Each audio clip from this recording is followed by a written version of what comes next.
Kia ora, ngā mihi nui kia koutou. No mai haere mai whakato mai ki tēnei hui mariko.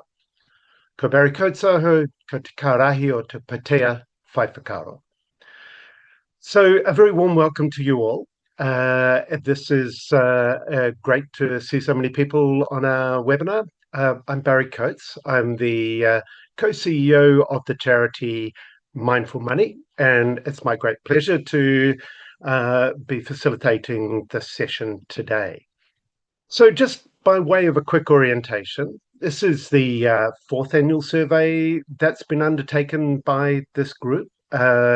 We started off in 2021 at the time of the Glasgow summit, some of you may remember, when investors around the world were being called on to make targets to transition to net zero in their investment operations. So either as asset owners, i.e. people who have the pools of funding, they may be trusts and foundations or charities or institutions, as well as fund managers and wealth managers. So we've seen since 2021 a bit of a slow start from the investment sector in New Zealand. The first couple of reports highlighted that. But the good news is from this report, we're showing a much more accelerated process, as partly due to climate change impacts worsening and growing public concern, but also the advent of regulated reporting under climate-related disclosures, CRD. And we'll talk about that during the webinar. So I'm really pleased to say this effort, this survey and webinar is a collaboration between Mindful Money, the Centre for Sustainable Finance, and the Investor Group on Climate Change. And I wanted to just highlight the crucial role from the Investor Group on Climate Change. They were the ones who designed and managed the survey and previous ones, so they play a crucial role in supporting the investment sector, not only in Australia, but New Zealand and across Asia, to take meaningful action on climate change. So therefore, I'd like to first introduce Duncan Paterson. Duncan's a Director of Investment Practice at IGCC, the Investor Group on Climate Change. His role is to accelerate climate-aligned investment throughout IGCC's membership, ensuring that members are equipped with leading tools and knowledge in the rapidly evolving sector. Duncan's been around for a while, although he looks really young. In 25 years in the sector, he's served as ISS ESG's Global Head of ESG Thought in their leadership program. The founder and CEO of Australian-based ESG services provider CAER. He was director and chair of the Responsible Investment Association of Australasia, RIA, director of Hong Kong-based Association for Sustainable and Responsible Investment in Asia, and co-chaired a working group in the Australian Sustainable Finance Initiative's initial roadmap process. So Duncan is eminently well qualified to lead us into this webinar. Welcome, Duncan.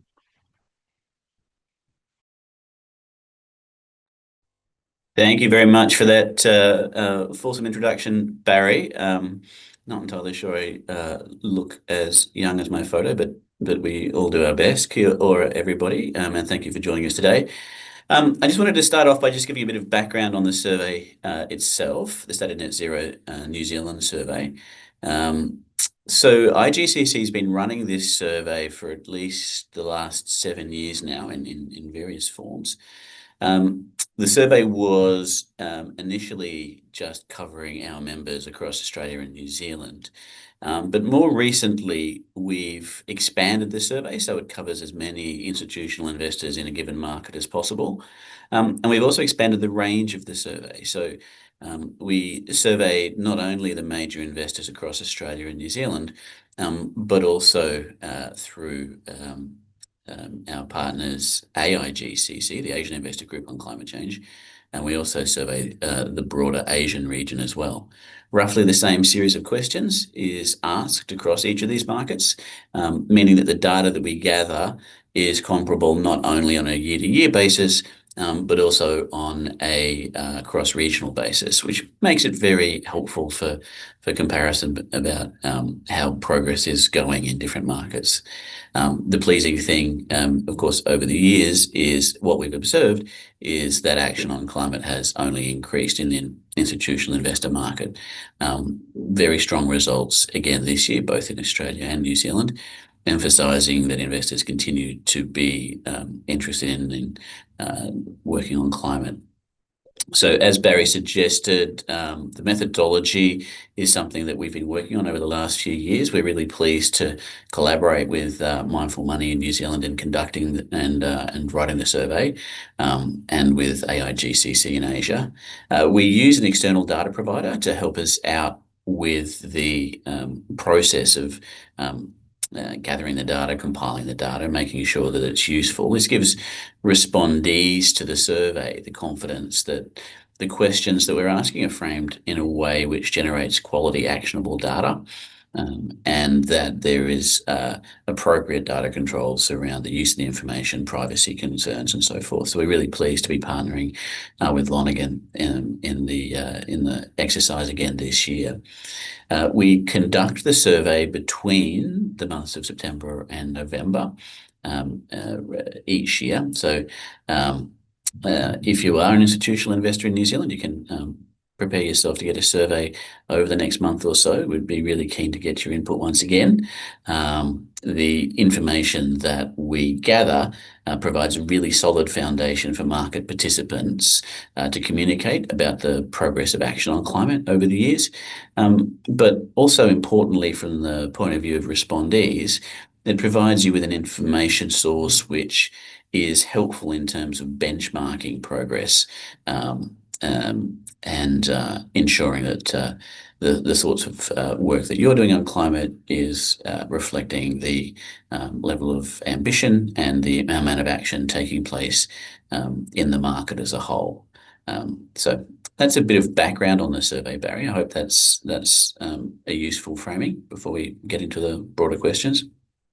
Thanks, Duncan, and thanks again for your leadership in designing and running the surveys across the three regions. It's really important.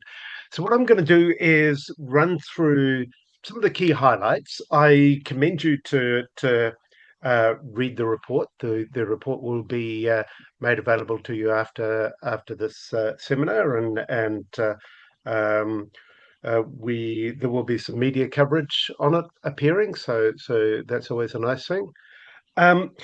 So let's start running through the particular issues. I mean, the first of which is about why do investors take action? So we're looking at the investor drivers for climate action.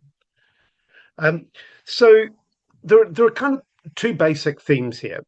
One of them at the top is in a way a corporate responsibility issue. It's a desire to drive positive environmental and social outcomes. But if you look at the next two factors, they're very much good investment management issues. So we have a fiduciary duty to include climate considerations, and we include climate risks in our financial decision making. So those two factors have kind of in a way, it's good because they're grounded in good financial practice rather than being fund managers doing things because they want to do the right thing. And so increasingly through the survey, we're seeing exactly that there is increasing recognition that undertaking this kind of action as investors is not just something that they should do, but actually something that they should do for business reasons, for financial reasons.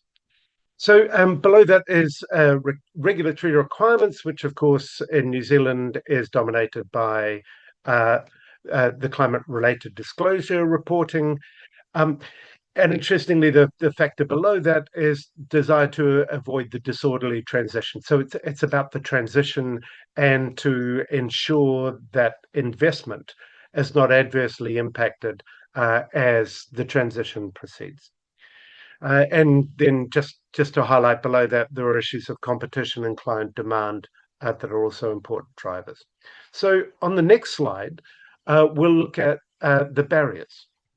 So interestingly, with the CRD reporting, we've seen a lot of questions around the way that the reporting should take place. And it's not a surprise that the lack of clear definitions and framework would be one of the key barriers cited in the survey. Also, policy or regulatory uncertainty may reflect some uncertainty around the reporting rules and methodologies and modalities to make sure that the right kind of reporting is undertaken. And certainly, when you look through CRD reports, there are different standards and different methodologies applied. So it's not, again, not surprising that this comes out as a barrier. The lack of tools and data, I think, particularly refer to the lack of coverage across all asset classes. So if you're a fund manager and you're reporting on your climate performance, then it's easy to do with your equity and bonds, a little less so in bonds, but harder to do with, for example, investment in sovereign bonds because the measurement is much more difficult. And very hard to do with issues like private capital, property, infrastructure, etc. And that's where the kind of lack of tools and data really hit home. As you can see below that, other factors, but those are the main barriers. So when we move on, we can look at the climate strategies. And this is kind of a busy slide, but let me just kind of run through it.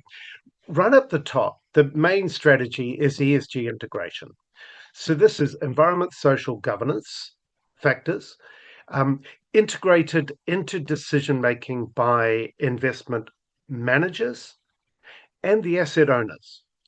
And as you can see, those are really high percentages, 93% overall. So the top measure is for the fund managers, the middle measure is for the asset owners, and the bottom measure is an amalgam across the overall survey.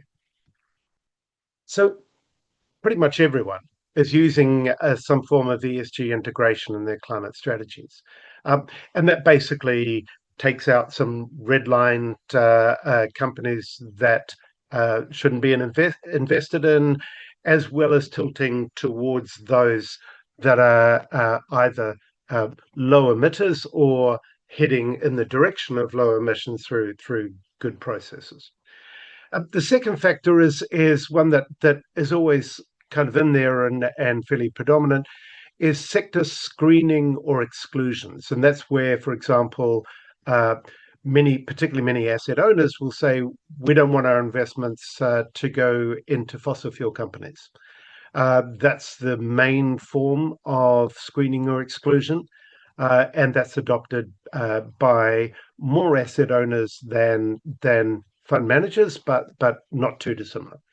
Then there's asset allocation, which is allocating between the different asset classes, divestment, and you can see the other factors down there in climate strategies. One to take note of is thematic investing in climate-related assets. This is essentially investing in climate solutions, and there you see a very high response from asset owners who want to invest in climate solutions. The measure's a little lower for fund managers, and that may reflect difficulties in finding suitable companies, etc., for investment. And we'll come on to climate solutions directly. So moving on, we can look at, so what does all this mean in terms of the overall commitments by fund managers and asset owners? And here we've seen quite a big increase. So almost half of the survey have some kind of net zero target. At the top is a public target, but covering only part of the portfolio. In the middle at 30% is a public target covering the whole of the portfolio, and the 7% down the bottom is an internal and part portfolio target. So overall, that's close to half, and that's considerably up from last year's survey. So good to see. And the process of engagement in climate-related disclosure seems to have prompted many fund managers and asset owners to increase their targets. And we see this particularly in asset owners, and we'll come back to that in discussion with the panel. The other thing we can say is, compared to Australia, this is quite a bit lower. That the Australian comparable figure is actually to the 48% for New Zealand is 82%. There are some differences. Those are major, the generally larger companies in the Australian survey. They're members of IGCC, so generally they have a greater commitment to this, whereas the New Zealand survey is quite interesting insofar as it's across a whole range of asset owners and fund managers, including the largest ones, but including many smaller asset owners and fund managers. So it's not too surprising that the figures would be a fair bit lower from New Zealand. The next slide deals with climate solutions. So for most people, climate solutions are often conflated with renewable energy generation. And partly I wanted to show this slide because it does show that the investment opportunities in climate solutions is far wider than that. As we can see, the opportunities are most perceived in renewable energy generation, and we've seen that both in the major listed companies in New Zealand like Meridian and Contact Energy and Mercury. But we see that many listed companies internationally investing strongly in renewable energy. We also see on the private capital side new companies, new entrants. So in New Zealand, you see companies like Lodestone Energy and others that are really gearing up to invest. So below that, you see low carbon transport, green infrastructure, energy storage, etc. And that kind of, I think, is really interesting because it shows this as being much more of a fully fledged sector that's emerging rather than just renewables and a couple of others. So I think that's good news, and it's great to see that range of different investment opportunities. So moving on, we've got another major strategy. So if we're talking about the strategies, then as part of ESG management, engagement and stewardship is really important and is used by a majority of fund managers. It's not used directly by the asset owners. Generally, they won't engage directly with companies. They will work through the fund managers who do so. And this chart asks about the key challenges for stewardship. And I thought this was interesting because it does show where stewardship is hitting some real challenges, and I think many fund managers are kind of working through those with regard to climate change. So the first one is the difficulty in measuring and reporting the impact or effectiveness of stewardship activities. It's really easy for fund managers to say, we contacted all of these companies in our portfolio, we sent them emails, we phoned, we had meetings with their board, etc. It's much harder to say what happened as a result of that. What was the outcome of the stewardship? And that's something where the New Zealand Stewardship Code, which many fund managers and asset owners are signed up to, is grappling with that issue about how you provide the impact and outcome measures. So that's obviously a key challenge for stewardship. A second key challenge is inadequate resources and capabilities. This stuff is difficult. It takes time. It takes effort. It takes specialized people. And in particular, in markets like New Zealand, where there's also pressure on fees for fund managers, there is a trade-off between the amount of resources that can go into stewardship and engagement and the fees that fund managers feel like they can charge in a competitive market. So again, not surprising that would be mentioned as one of the key challenges. A third one is absence of well-defined net zero pathways. That there is not a lot of clear and comparable monitoring around the pathways that the companies are able to follow towards net zero. It is emerging. Some of the data providers, the research providers like MSCI or Sustainalytics or ISS, are providing some of that, but still that monitoring against these defined net zero pathways is still patchy, and some of that is provided by the Science Based Targets Initiative as one of their particularly credible monitoring groups, and other data in the survey show that's not widely used by fund managers, and maybe that's a source of information that more fund managers will use over time. And the final highlighted box is kind of an interesting one, which is the challenge of companies walking back on their stated climate ambitions, companies becoming less receptive.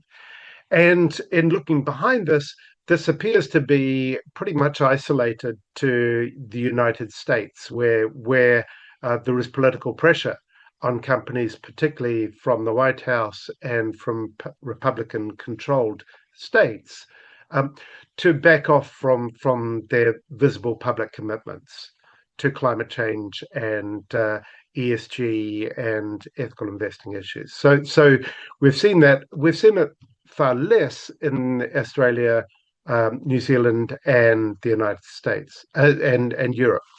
So again, we'll come back to that issue in discussion with the panel, because I think it's a really obvious one that we all see that in the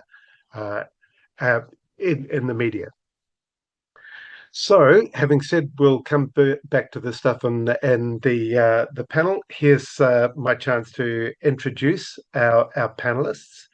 So, I want to firstly welcome Sue Walker. Sue leads the delivery of responsible investment strategy and policy for Harbour Asset Management, including the development of stewardship programs and meeting regulatory obligations. She previously worked in BNZ's sustainability team, specialising in sustainability strategies, sustainable finance frameworks and business opportunities. She's been a member of the Aotearoa Circle Sustainable Finance Framework, their technical working group, and she worked on the development of the Stewardship Code of Aotearoa, New Zealand, where Harbour was one of the original signatories. So very warm welcome to you, Sue.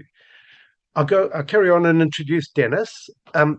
Dennis Turton is CEO of Trust Waikato, where it's great that we have an asset owner here. So Trust Waikato is extremely active on in their asset ownership policies. He's a seasoned executive with over a decade of leadership at Trust Waikato. He's currently chief executive. But Dennis is also one of the initiators and current chair of Climate Action Aotearoa, which is known as a funder's commitment to climate action. He leads sector-wide efforts to embed climate responsibility into funding practices for the asset owners.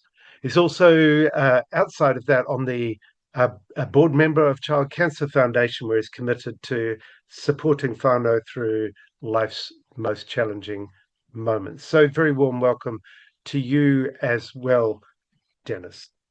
I want to kick off with just a kind of a scene setter question to you all. And the scene setter is kind of what really struck you about this survey, both in regard to other surveys, in regard to your own experience, and what do you think are the things that will be most striking from the survey? So let me kick off with you, Sue, if you could start off.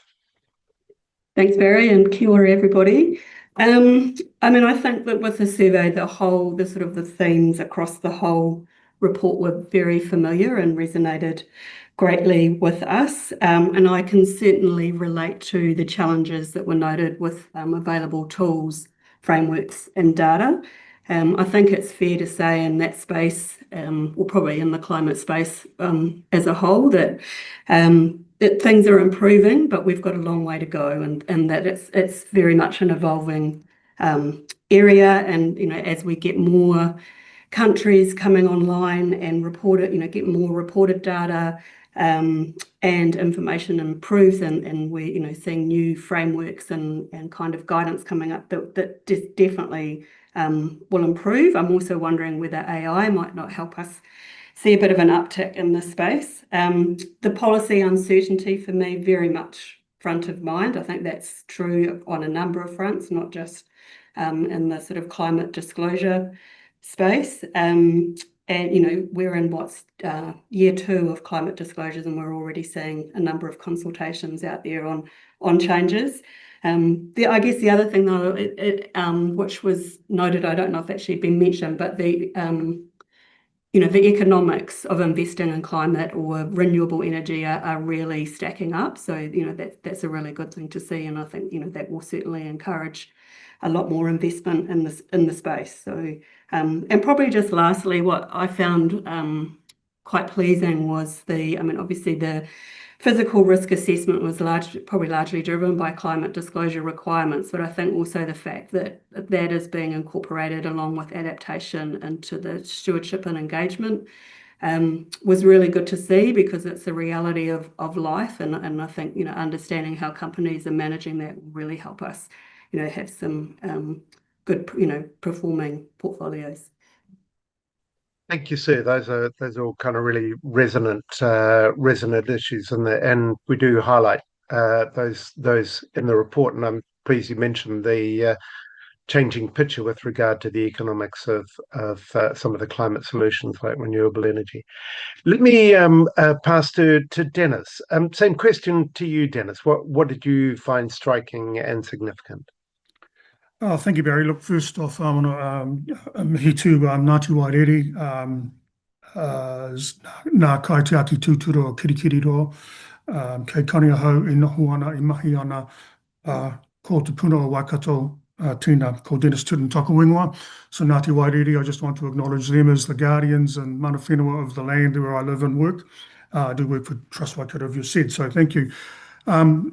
What struck me around this report, and I want to acknowledge the 3 parties that have come together to put this report together, is that the direction is going in the right way. We are moving, albeit slowly, Barry, but with some knowledge where there is complexity, there is forward movement, and I think that's really important as well as we think through these things. I'll leave it from that, and I'll leave it to you for other questions. Thanks very much, Dennis. And for all of you who are on the webinar, you can put any questions in chat. We've had a number of online questions already submitted, and so we'll be running through those. But if you have additional questions, feel free to add them into the chat. Duncan, over to you. What's striking and significant? Thanks, Barry. I think from my perspective, working with the survey in different markets in our region, it's really interesting to see both the similarities, so where the general findings are consistent across the markets, but also those regional specific differences between the data and the responses that really drives home why it's important that we conduct the survey that we do, and we do pick up on those regional nuances.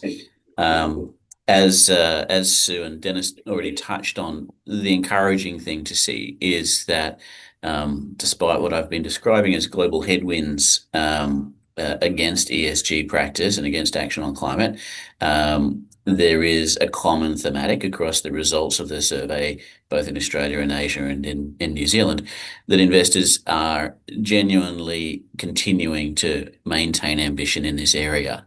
And I think one of the things that shines through is that they're not doing that out of any kind of altruistic or morals-based choices. We are talking about seasoned investment professionals who are recognizing the importance of the impacts of climate change on their portfolio returns, on their ability to risk manage their their portfolios and their capacity to deliver returns to their beneficiaries longer term. So it is really an important part of an investor's fiduciary duty to take climate into account. That's a key area of work for us. On the regional nuances, it's interesting to see the different structures in the market in New Zealand versus Australia playing out. I really liked that slide you shared around the climate solutions, where it is quite different to the Australian market, where we tend to have a wider pool of larger asset owners whose focus is more on the climate transition, on ensuring climate alignment. And that climate solutions piece tends to be driven more by asset managers who've got particular products that they're selling into that story and that narrative. So very interesting finding there. There are obviously really important parallels between the Australian and New Zealand market when it comes to transparency regulations. So it's safe to say that the institutional investment market in Australia is very keenly watching the progress of CRD in New Zealand. We applaud the efforts of New Zealand investors to date. We know it's not an easy struggle, and we're trying to learn from some of the early challenges that have been faced by investors in the New Zealand market. But the broad message is that the institutional investment community is adapting to take these new regulations into account. Longer term, they'll be better for consumers. Great. Thank you for that, Duncan. Sue, back to you. So you mentioned some of those barriers, the lack of clear definitions, regulatory uncertainty, etc. And obviously some of those relate to CRD in New Zealand. Do you see, coming into the second year of reporting, do you see these barriers reducing as you gain experience? And in a way, once you've set up the structure of CRD reporting, do you see some of these things coming together, or do you see these barriers actually continuing in future? Look, I think it's definitely easier second time around, much more comfortable with what is required. However, as I touched on, there is a bit of change going on within the regulations. So we're waiting for MB to come back on the consultation around who has to report and director liability. We've also been discussing with XRB international alignment, which if we go down that path could see some more changes. And then there's the discussion about the XRB looking at differentiated reporting. So there is still change coming. And I think as I mentioned that, before, that is probably a fact of life with the, being involved in climate. It just is an evolving and fairly new space. But I think, once that settles down, it certainly should reduce some of that uncertainty. And also really, looking forward to the New Zealand sustainable finance taxonomy, which I think will reduce some of that uncertainty on the investment side, especially in relation to transition financing.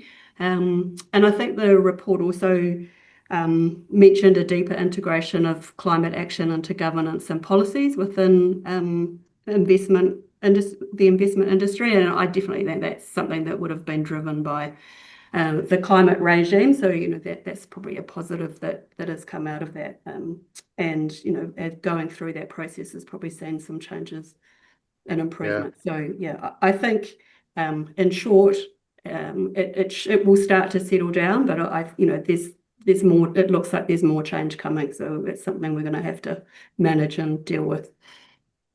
Yeah, it's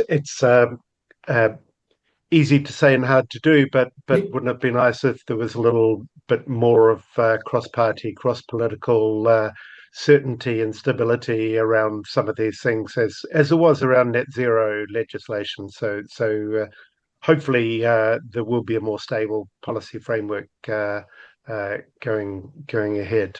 Yeah, Dennis, I mean, you've been kind of involved in setting up the funders' commitment on climate action, and that would seem to be a kind of one of the reasons why we've seen in the survey an increase in asset owners setting net zero targets.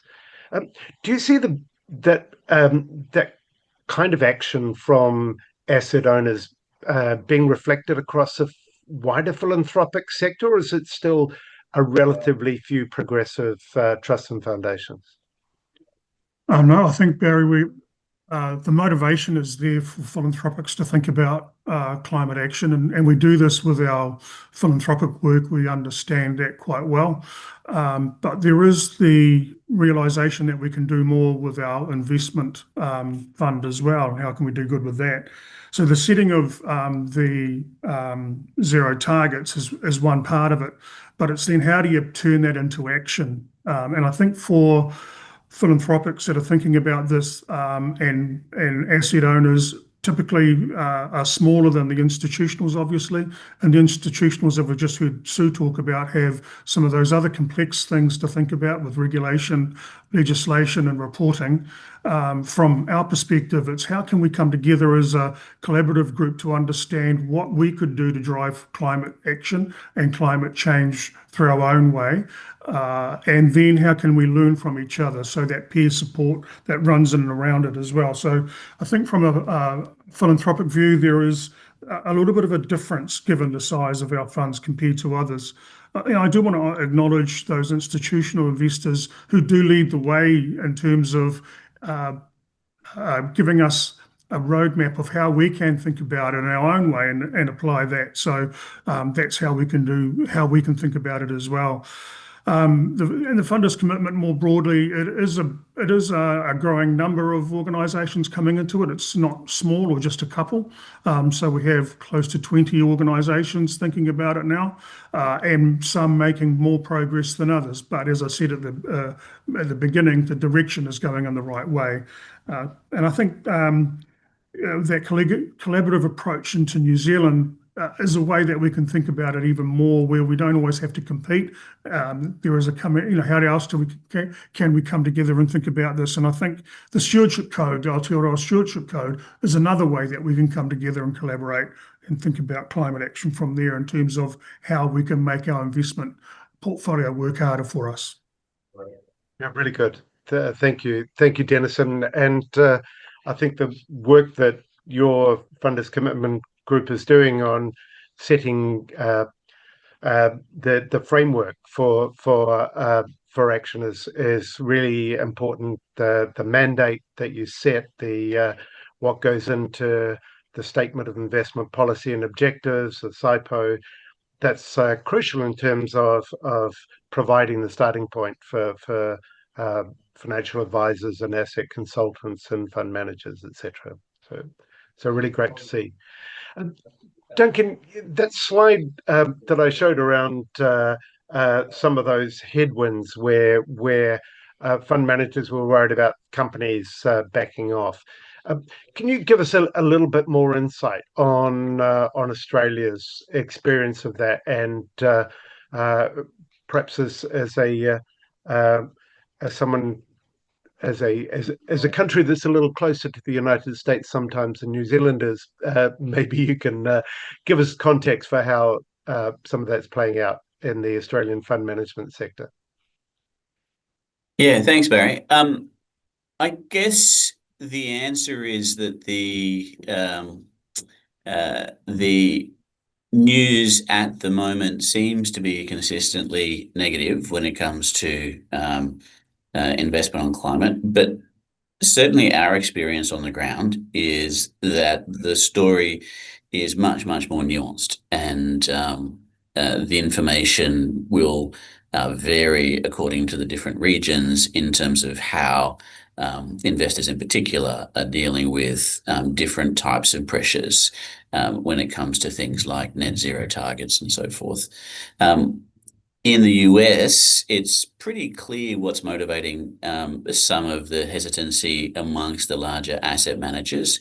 They are being directly attacked, particularly by Republican states in the US, and it's very understandable that they are responding to that pressure. There really is a concerted effort there to push back against the progress that's been made in the States under the previous administration in terms of action on climate. But even in the States, the picture is not homogenous. For instance, we've just seen a letter come out from the attorneys general of the major Democrat states in the US as a direct response to the letters that have been coming out attacking asset managers on the topic of climate. And the letter is pushing very hard to those same asset managers, encouraging them to actually take action on climate, to take climate into account, to make sure their stewardship practices align with those of their asset owners.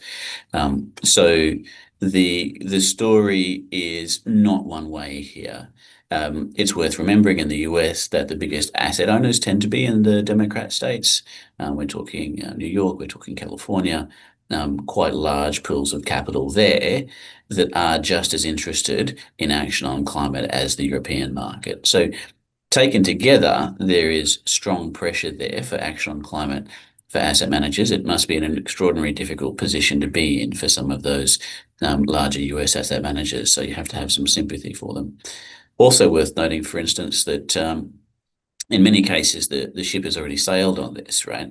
Renewables are now cheaper than fossil fuels in almost all markets around the world.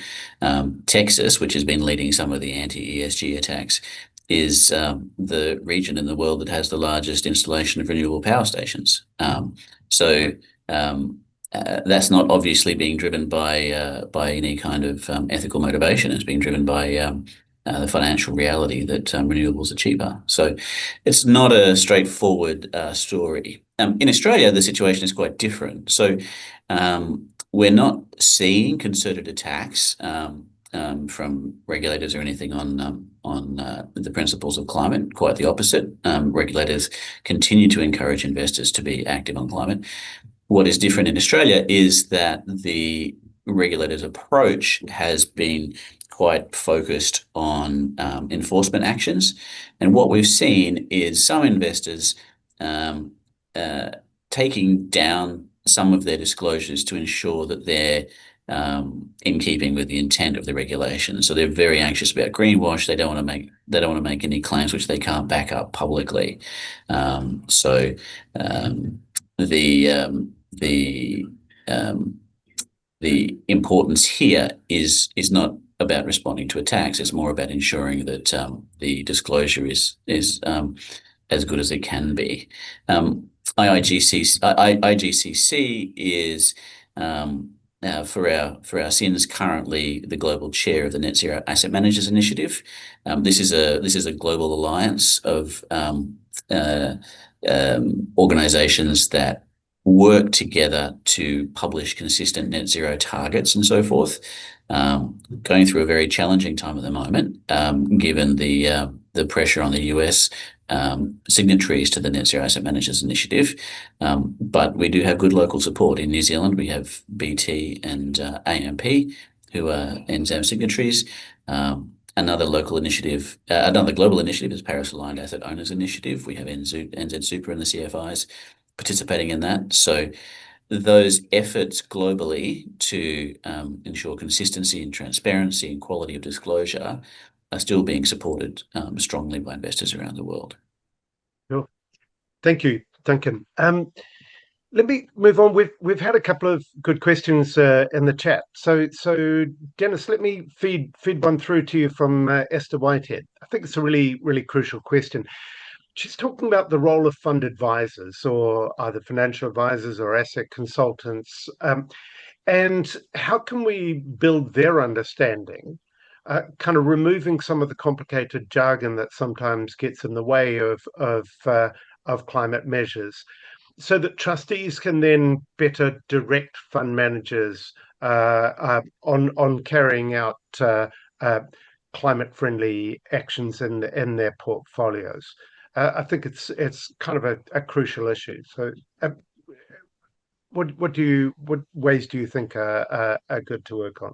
Yeah, I mean, there is a lot of jargon, isn't it, there? And I think, I fear for those that are doing the climate related reporting as well, and working through all that. And the jargon does get in the way. There's no doubt about that.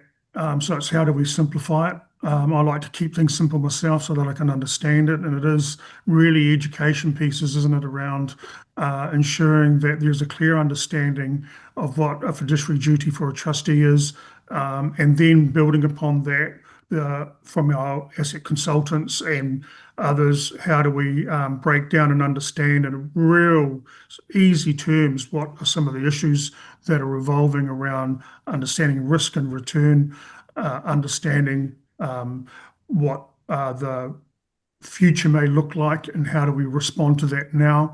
How do we ensure that there is a fair transition and not just a transition? So how do we bring all those together? So the complexity is there because it's a big topic, but I think we can demystify it through education, and I think these reports that are presented today do that as well. It gives opportunity for trustees and others to think about things at a greater level, and then not just to make statements, but how then can we progress along that continuum of climate action.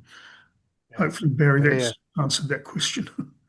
No, I think the work that you're doing with asset owners is really crucial, and I guess a part of the perception behind the question is that perhaps some of the financial advice community and asset consultants are not necessarily leading the discussion in the way of climate action, but maybe are reluctant to take on board some of those issues. I think that we're all learning on that, Barry, and I think asset consultants are learning as much as what we are, and then, they're by no means experts in it. They are, as we are, gathering understanding as we go along. So it is sort of a two-way street there as well, isn't it? So yeah, absolutely. Cool. Sue, and one for you from the chat. It comes from Rowan McMahon, who runs the Climate Venture Capital Fund. So he's saying great to see 71% of people interested in opportunities for renewable energy, but there are far lower responses in terms of other categories of opportunity. Why is that, he asks? Is it a lack of awareness, or a lack of suitable products, or lack of perceptions around returns? What do you see as some of those barriers?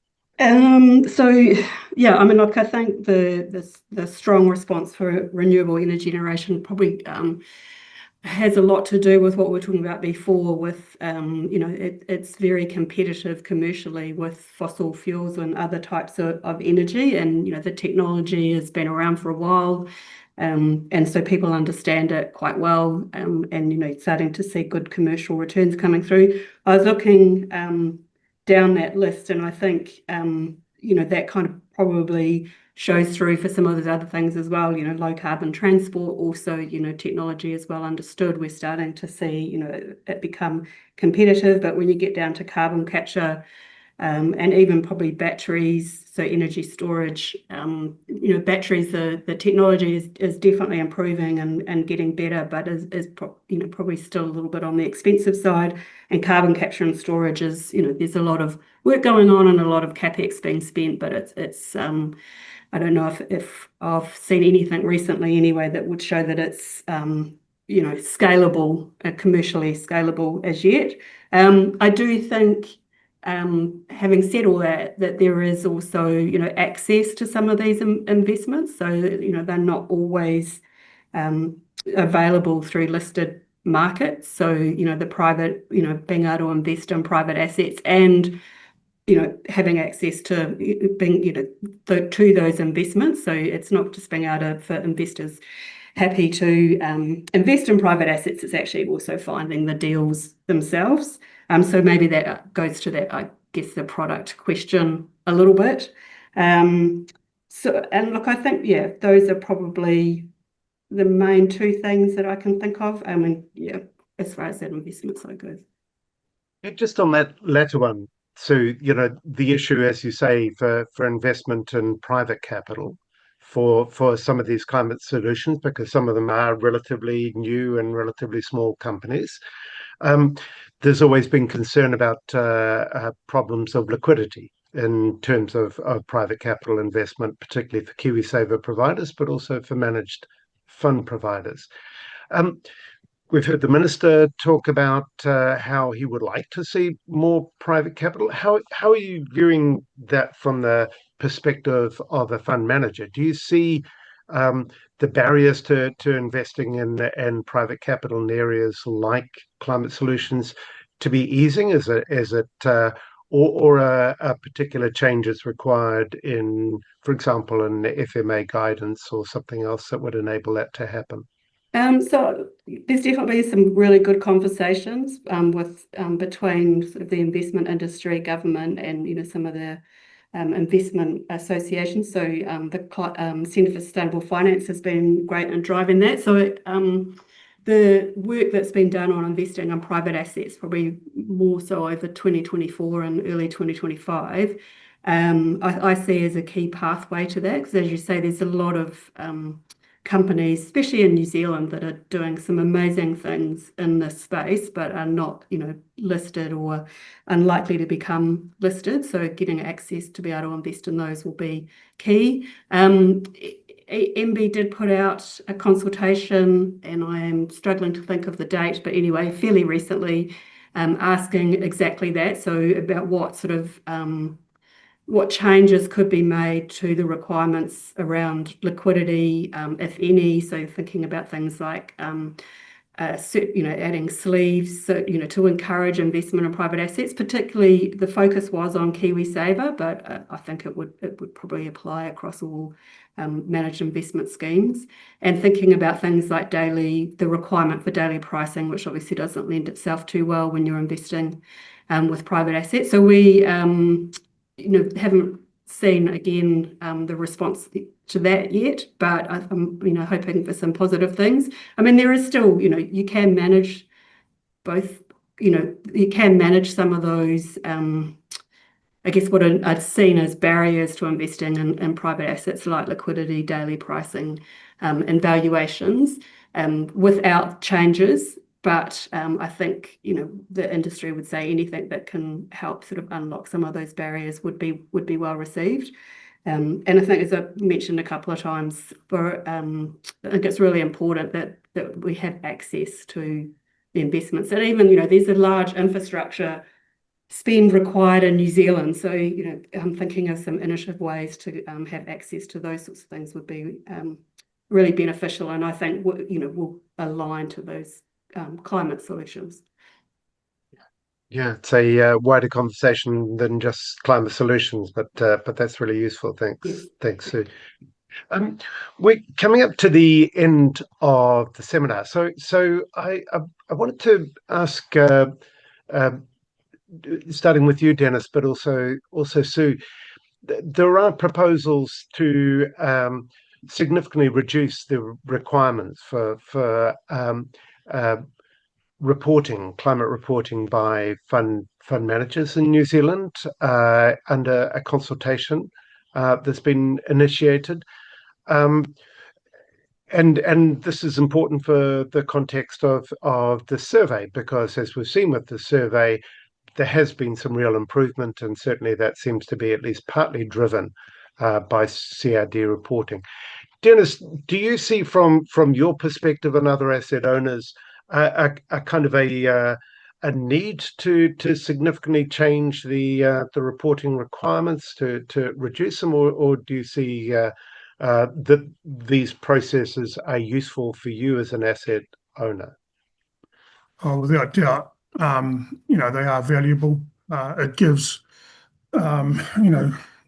the way forward for us. It shows those that are really interested in pushing more climate action, and it shows intent. But notwithstanding the need for formal reporting, could be responsibility on asset owners just to go out and do their own stuff as well. We do that internally. We ask our fund managers each year what they're doing in terms of climate action and climate investing, and build from previous questions on that to get an understanding from a manager point of view and a fund point of view. Are they doing what they say they will do? And are they fulfilling the need of our trust in terms of what our goals are in terms of climate action? And those sort of surveys and discussions we have with fund managers are really important because it does give a way forward as well. But the need for more public reporting, I think, is really clear, because then that can bring a whole heap of people together, a whole heap of investors and people thinking about these things together to, plot a way forward as well. So I'd rather see, I wouldn't like to see less reporting.